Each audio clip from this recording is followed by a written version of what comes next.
need it in my life, yeah.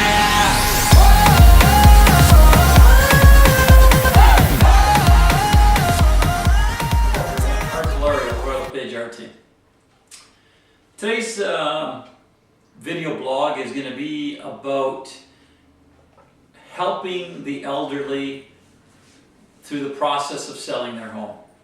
Your clients, whether we like it or not, pretty much all of our clients for the most part are in an older age group than they used to be. And I mean, that's all about the baby boomers and all the rest of it. But you know, how do you deal with them so that they feel comfortable? That's the important part. Because at the end of the day, if they don't feel comfortable, they will not deal with you. So let's just go over a few areas of concern that come up time and time again, and I'll give you maybe some tips and solutions for how to deal with those concerns. The first concern is information overload.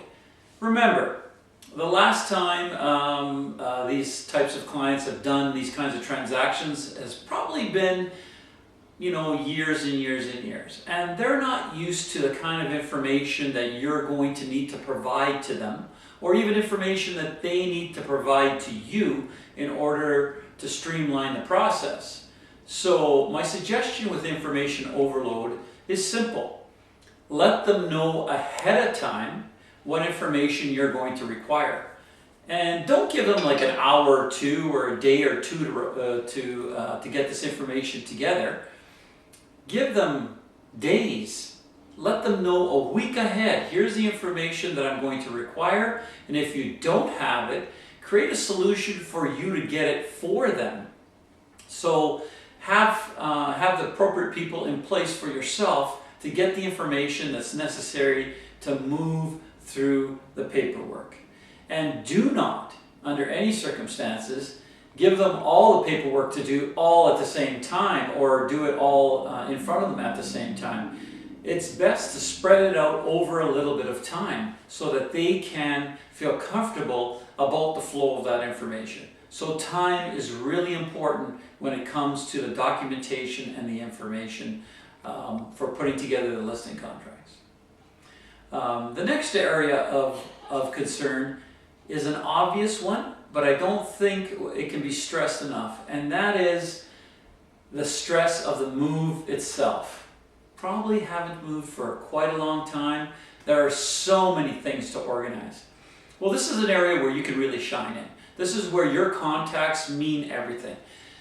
You should have, especially if you're specializing in this type of area, you should have a list of people ready to go.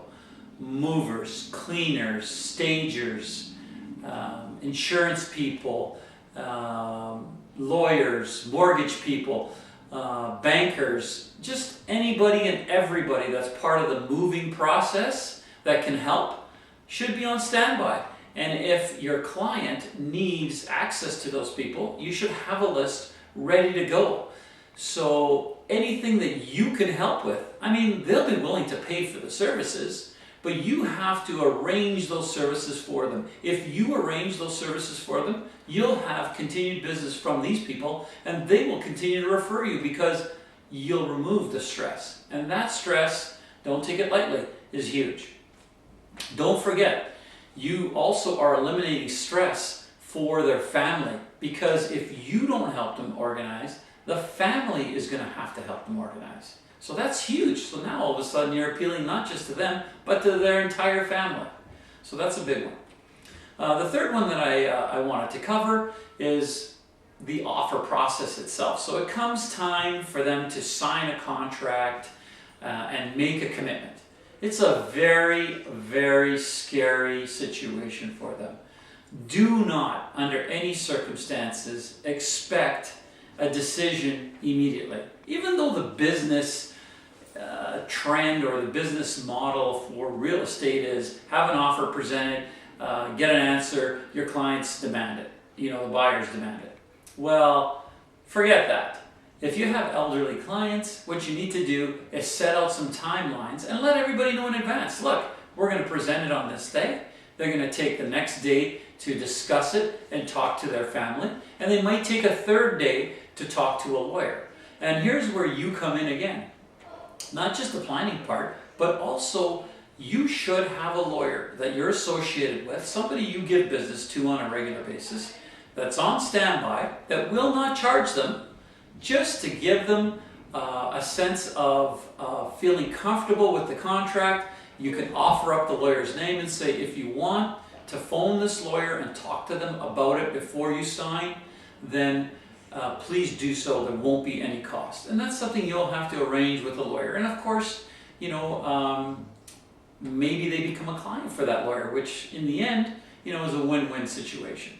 So in organizing and paying attention to the needs of your elderly clients, you will not only establish a relationship with them and their friends, but more importantly, their families. Their families are young, they're moving, they're having kids. That's who you want to be referred to, because if the mother and the father are really happy with you and you've taken a ton of stress off of the family, guess what? You're a hero. So that's the way I would recommend you deal with elderly clients and make the transition a lot more comfortable. Once again, make our team I need it in my life, yeah.